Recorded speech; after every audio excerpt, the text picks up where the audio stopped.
Alors en dehors des cœurs, j'essaye toujours de vous couler une étiquette, mais je ne vais pas y arriver, c'est impossible. Sur les nouvelles cartes d'identité, on ne met plus la profession. Par contre, sur les anciennes, dans les temps ancestraux où c'était encore en papier, il y avait profession.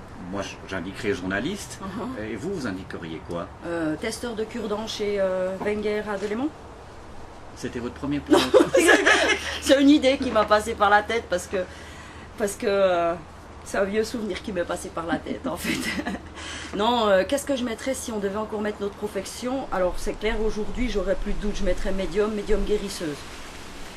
Et pourquoi je remets toujours médium et médium guérisseuse? Parce que mon job, même dans le thème de la guérison, c'est de faire la connexion avec le monde spirituel. Alors je le montre derrière comme s'il était derrière moi, mais je fais la connexion avec quelqu'un dans le monde spirituel et dans cette connexion, je laisse l'énergie de guérison arriver à la personne. Donc mon rôle à moi, c'est pas de savoir ce qu'est là cette personne. Mon rôle à moi, c'est d'être la connexion avec le monde spirituel. Et si on prend le mot médium dans le dictionnaire, il est simplement écrit l'intermédiaire entre le monde des vivants et le monde spirituel. Et le monde des décédés ou des morts, je sais plus. Mais en fait, moi, j'appelle ça le monde spirituel. De votre première profession, vous occupiez des chômeurs, vous étiez coach. C'était déjà une façon d'aller vers l'autre, de l'écouter et d'essayer qu'à un moment ou à un autre, il s'en sorte. Oui, alors je pense que tout m'y a amené gentiment, puisque, comme j'ai dit tout à l'heure, je ne discutais presque pas. Et j'ai choisi un métier où il faut beaucoup discuter.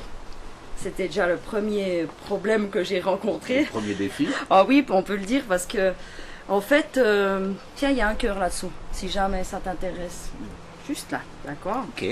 Pas repéré, mais grâce à toi, c'est bon. Voilà. Donc, ma première profession était coiffeuse. Et alors, j'avais une patronne qui était intransigeante. On peut dire ça comme ça. Et elle venait derrière moi, elle me faisait cling derrière la tête, elle me dit, faut parler. Elle me disait, et puis moi j'étais là, mais qu'est-ce que je vais raconter? Bonjour, vous allez bien? Puis après, ma conversation, elle s'arrêtait à peu près à ça. Donc, après mon apprentissage et tout ça, j'ai encore fait un deuxième apprentissage pour pouvoir avoir des apprentis à mon tour. Donc, une maîtrise. Formatrice, ouais. Une maîtrise, voilà.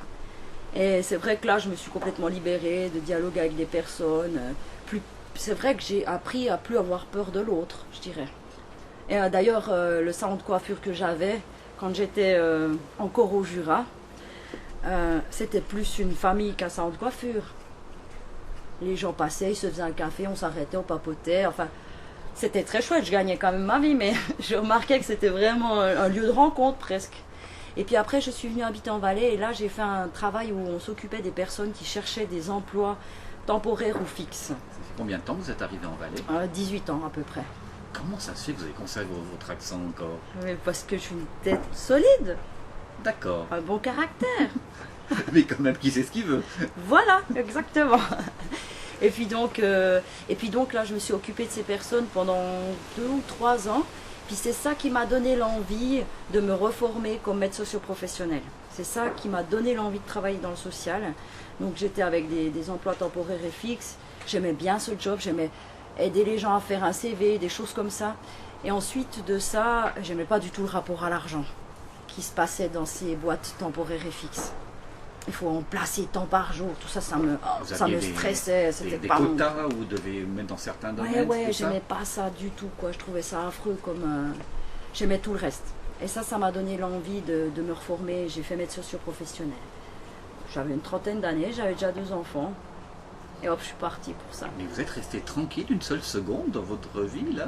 C'est vrai qu'on regarde, on a l'impression d'avoir un film en accéléré avec plein de choses. Comme... Je reste tranquille maintenant.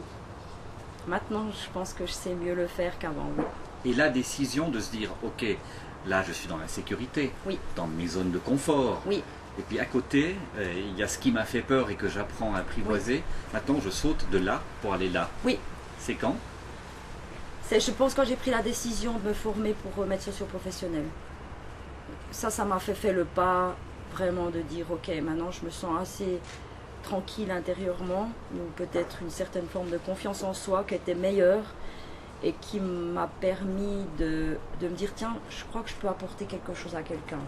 Ou je crois que je pourrais l'accompagner sur un petit bout de chemin.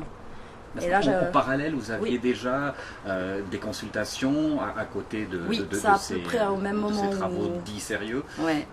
c'est à peu près au même moment où je me formais que j'avais ouvert un peu mes portes à quelqu'un, au public extérieur pour le thème de la médiumnité.